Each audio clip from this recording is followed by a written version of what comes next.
Falar depois do senador Cristóvão é uma tarefa difícil, né? O senador Cristóvão, ele é um mestre, né, nessa casa e no país, por tudo que representa na questão da educação, da cultura, né? Então a gente fica aqui instado a caprichar, senão fica complicado.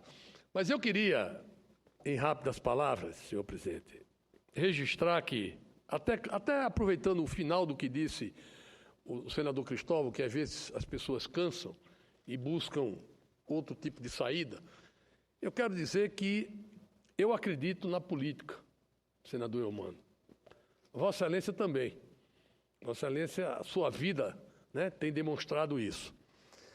E acredito que, às vezes, onde não há, né, até sinal de grande esperança, pela competência dos homens e mulheres, né, pela bênção de Deus, enfim, por uma confluência de ações de bom senso, é possível construir uma saída.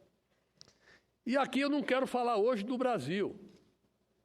O processo do Brasil, acho que algumas pessoas já falaram aqui, o processo do Brasil ainda está se sedimentando, né, os sentimentos ainda não afloraram, os partidos ainda não se posicionaram, né? Acho que temos aí um momento de extrema seriedade que requer serenidade e equilíbrio e, portanto, é muito importante que todos os fatos sejam analisados por todos os ângulos. Mas quero falar hoje aqui de um outro país que, apesar da turba, que apesar da confusão, que apesar da pressão, encontrou um rumo de saída através da política e do posicionamento democrático. E eu quero falar aqui hoje da Venezuela. Minha vizinha do meu estado de Roraima, um país que tenho acompanhado ao longo dos últimos 27 anos que moro em Roraima. E vi a Venezuela submergir numa crise muito grande, senador Eumano. A situação da Venezuela é terrível. É uma situação de pré-ditadura, uma situação de descontrole, uma situação de pressão, uma situação de desabastecimento, de descapitalização, de inflação galopante. Tudo isso estampado e fazendo sofrer o povo da Venezuela. E ontem, esse povo da Venezuela foi às urnas e deu uma demonstração que, quando há uma conscientização na população, se apontam as saídas. Ontem, na eleição, apesar de toda a pressão do governo, a oposição teve uma vitória esmagadora. Uma vitória retumbante. Não concluída ainda, porque ainda faltam ser definidos 22 cadeiras que ainda estão no processo de apuração. Mas hoje, com o resultado provisório, faltando essas 22 cadeiras, a oposição já tem 99 deputados e a situação 50 e poucos. Se dos 22 cadeiras a oposição tiver 12, a oposição terá maioria qualificada para tomar qualquer tipo de decisão no Congresso. Isso é muito importante, porque esse é o instrumento democrático para se corrigir os rumos. E é muito importante que o povo da Venezuela possa encontrar uma outra direção. E é muito importante que o governo da Venezuela respeite essa eleição. É muito importante que o governo da Venezuela reveja seus posicionamentos e os seus equívocos, que têm se avolumado e se multiplicado.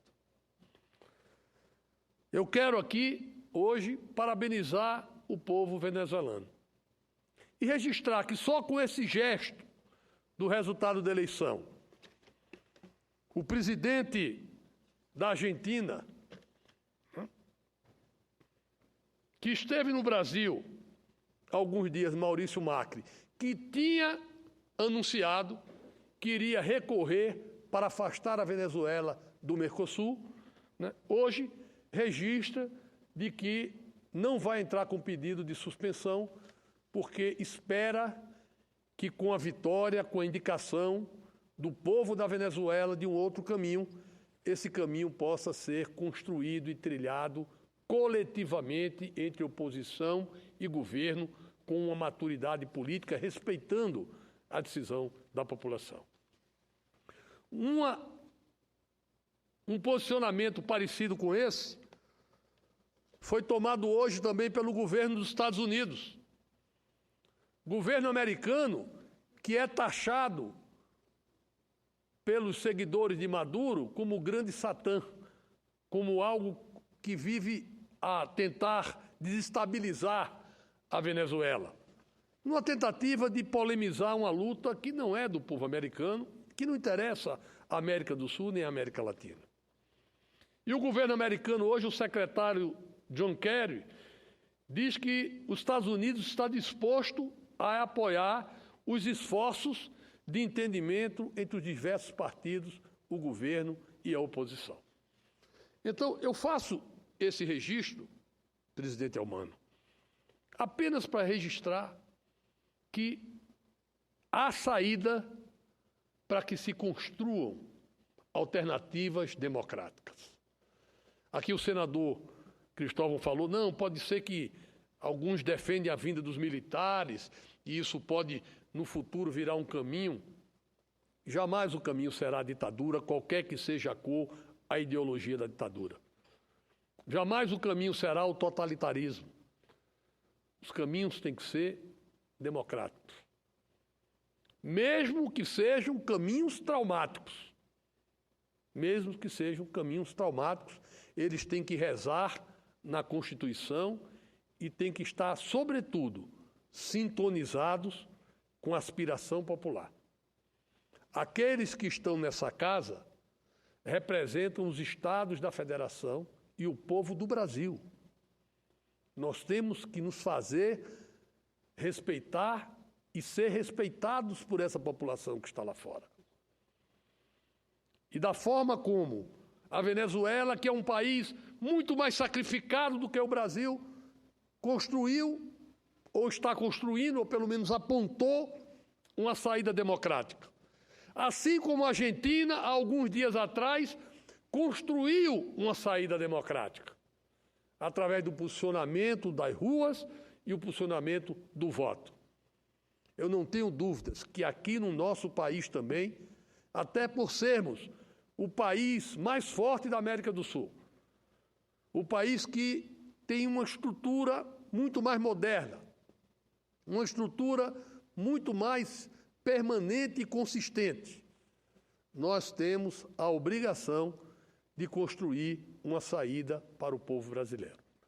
Então nós vamos, a partir dessa semana, acompanhar, né, as ações da Câmara dos Deputados, mas entendo que os partidos políticos precisam se posicionar e precisam claramente discutir, não personificadamente, qualquer decisão, mas precisam construir uma alternativa viável e institucional para o Brasil. A cada dia que passa, senador Eumano, mais brasileiras e brasileiros perdem os seus empregos. Mais brasileiras e brasileiros perdem a esperança. Os números da economia, senador Raimundo Lira, são terríveis. E eles pioram a cada dia. Nós temos que parar essa marcha da insensatez econômica.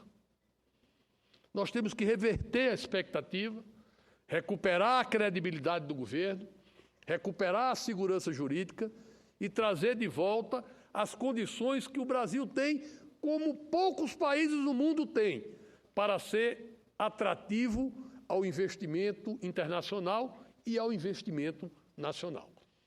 Então eu queria fazer hoje esse pequeno pronunciamento, parabenizando a população da Argentina, que construiu uma saída democrática, parabenizando o povo da Venezuela, que construiu, ou pelo menos apontou, né, vai depender muito do posicionamento do governo do presidente Maduro.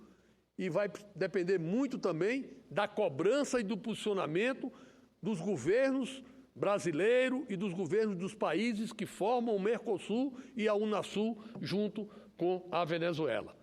A Venezuela precisa respeitar a decisão democrática da grande maioria da população, que votou com fome, que votou assustada, que votou, enfim, com poucas condições, mas falou mais alto, com coragem e com determinação em busca de um novo caminho.